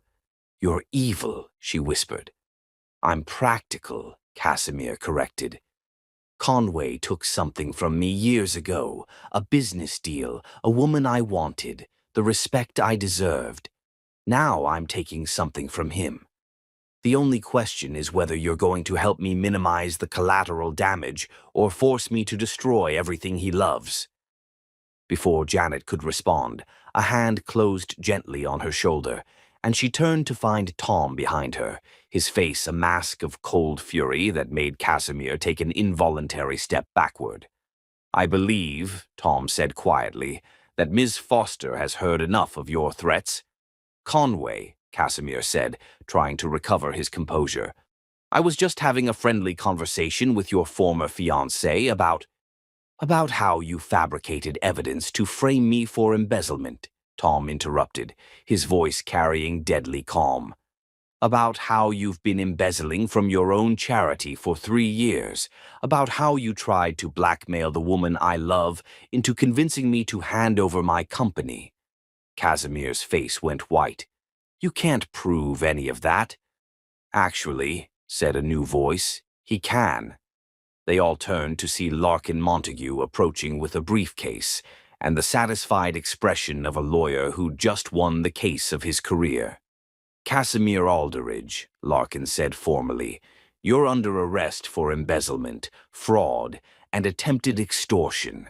The FBI will be taking you into custody shortly, but I wanted the pleasure of telling you personally that your little scheme failed spectacularly." As if summoned by his words, federal agents appeared from seemingly nowhere, efficiently and professionally taking Casimir into custody while he sputtered protests and threats that no one was listening to anymore. In the sudden quiet that followed, Tom and Janet stood facing each other on the courthouse steps, separated by 5 days of heartbreak and the careful distance she'd maintained to protect him. "It's over," Tom said quietly. "All of it. The charges, the investigation, the threats to the girls. Casimir won't be hurting anyone for a very long time." Janet felt tears starting to slide down her cheeks, tears of relief, of joy, of overwhelming gratitude that the nightmare was finally ending. "How?" she whispered. "I may have learned a few things about fighting dirty during my years in business," Tom replied, "and I had excellent motivation to win this particular war." "Tom," she began, but he stepped closer, close enough that she could see the exhaustion and pain and desperate love in his gray-blue eyes. "You left me," he said, his voice rough with emotion. "You left me to protect my family, and I understand why you did it. But Janet, running away from the people who want to hurt us isn't the answer. Fighting back is. I've learned—" His voice caught slightly. "I've learned that my arrogance, my need to control everything, nearly cost me the most important things in my life. But I've also learned that some things are worth fighting for, even if it means risking everything. I was scared," she admitted. "I was terrified that loving you would be what destroyed your family, and I couldn't live with that." "The only thing that could destroy my family," Tom said firmly, "is losing you. Kirsty and Betty haven't slept through the night since you left. They keep asking when you're coming home, when the wedding is happening, when their almost mama is going to stop being scared and remember that families stick together." The words broke something loose in Janet's chest, some last wall of resistance that had been holding her back from claiming the happiness that was within reach. "I missed you," she whispered. "I missed you so much I couldn't breathe." "Then come home," Tom said, reaching for her hands. "Come home and marry me and help me raise our daughters, and never, ever run away from me again." Janet looked into his eyes, the eyes of the man who'd fought heaven and earth to clear her name, who'd taken on federal investigations and media scandals and criminal conspiracies because someone had dared to threaten their love. "The wedding," she said. "It's supposed to be in 5 days, and I canceled everything." "The wedding," Tom interrupted, "is happening exactly as planned. Roxalana never canceled anything. Ottilie kept your dress ready, and Ephraim has been coordinating with vendors all week. The only thing missing was the bride." "You were that confident I'd come back?" "I was that confident in us," Tom corrected. "I was that sure that love like ours doesn't just disappear because the world gets complicated." Standing on the courthouse steps with the Virginia sunshine warm on her face and the man she loved holding her hands like he'd never let her go again, Janet finally understood what Eleonora had known when she wrote that letter blessing their future. Love wasn't something to be protected from the world. Love was something to be claimed boldly, defended fiercely, and celebrated openly, regardless of what anyone else thought about it. "Yes," she said, standing on her tiptoes to kiss him while photographers captured the moment for tomorrow's headlines. "Yes, I'll come home. Yes, I'll marry you. Yes to everything, forever and always." Tom's arms came around her then, lifting her off her feet and spinning her around while she laughed with pure joy, and the crowd of onlookers burst into spontaneous applause. When he finally set her down, both of them breathless and grinning and blazingly happy, Janet looked up at the man who'd just proven that love could conquer anything, even criminal conspiracies and federal investigations and her own terrified heart. 5 days, she said. "Do you think that's enough time to plan the wedding of the century?"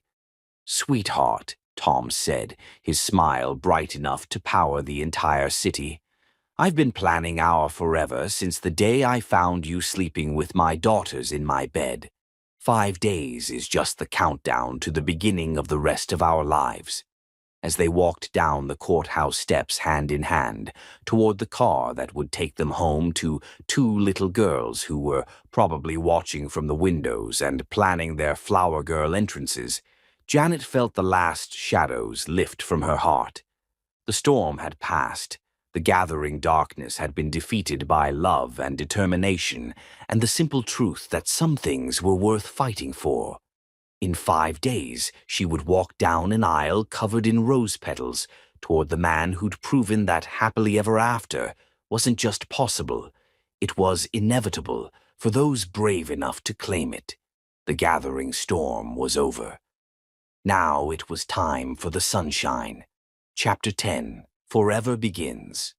On the morning of her wedding day, Janet Conway-to-be woke before dawn in the master bedroom that had once been forbidden territory and was now filled with white roses, morning sunlight, and the joyful chaos of two 6-year-old flower girls who had appointed themselves her personal wedding preparation committee. "Janet! Janet! Wake up!" Betty bounced on the massive bed with the enthusiasm of someone who had been awake since 5 a.m. planning the most important day in their family's history. "It's wedding day." "We checked," Kirsty added with serious precision. "The sun is up, the flowers are ready, and Daddy has been awake for 2 hours making sure everything is perfect for you." Janet sat up in the bed that had witnessed so much of their love story and felt her heart overflow with gratitude for the journey that had brought them to this moment. "Are you excited?" Betty asked, settling beside her with the serious expression of a child conducting important research. "I'm more than excited," Janet replied honestly. "I'm so happy I feel like I might burst into sparkles." "Good," Kirsty said with satisfaction. "Because Daddy looks like that too." 3 hours later, the Conway estate had been transformed into something from a fairy tale. White roses and fairy lights adorned every surface, and chairs draped in ivory silk created an aisle that led to the garden pavilion where Tom and Janet would promise each other forever. In the bridal suite, Janet stood before the mirror, while Roxalana Ashbourne and Ottilie Ravensdale made final adjustments to the dress that made her look like a Renaissance angel. "Perfect," Ottilie declared. "Absolutely perfect." Janet turned to look at herself one final time, hardly recognizing the radiant woman in the mirror. The ivory silk flowed like water, Eleanora's antique veil caught the light like captured starlight, and the sapphire engagement ring seemed to hold all the promises of their future. "Nervous?" Roxalana asked gently. "No," Janet said, surprising herself with the certainty in her voice. "I'm ready." A knock on the door interrupted her thoughts, and Ephraim Whitmore's distinguished voice called through the wood. "Ladies, it's time." Outside, the September afternoon was perfect. As Janet made her way to the garden, she could hear the string quartet and see their guests rising in anticipation.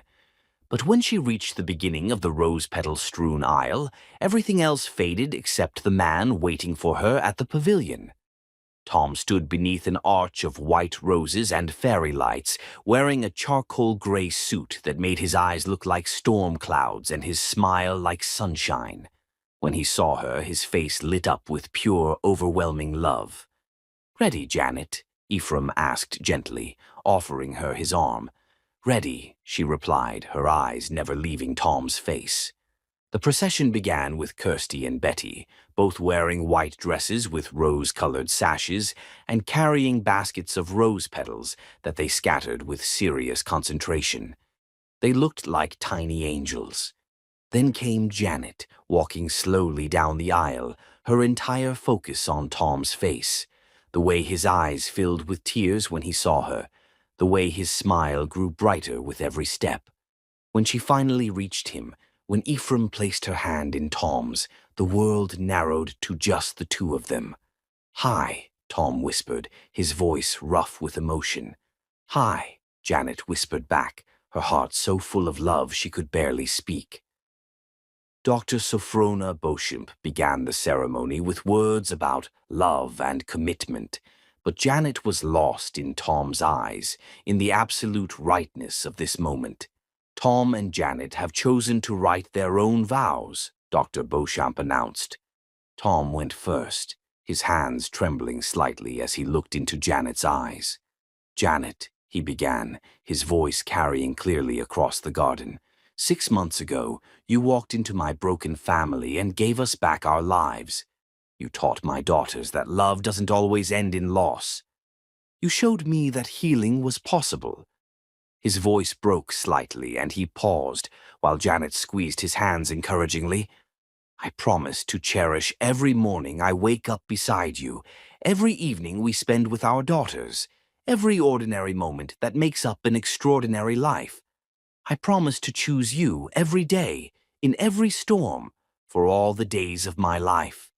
And Janet, I promise to never again let fear make decisions for our family. Whatever comes, we face it together." By the time he finished, there wasn't a dry eye in the garden. Janet took a shaky breath and began her own vows.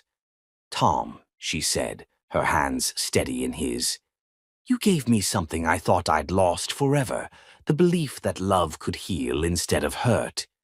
You showed me that some risks are worth everything. I promise to love you with fierce devotion. I promise to love Kirsty and Betty as my own daughters, to protect them and guide them and help them grow into extraordinary women.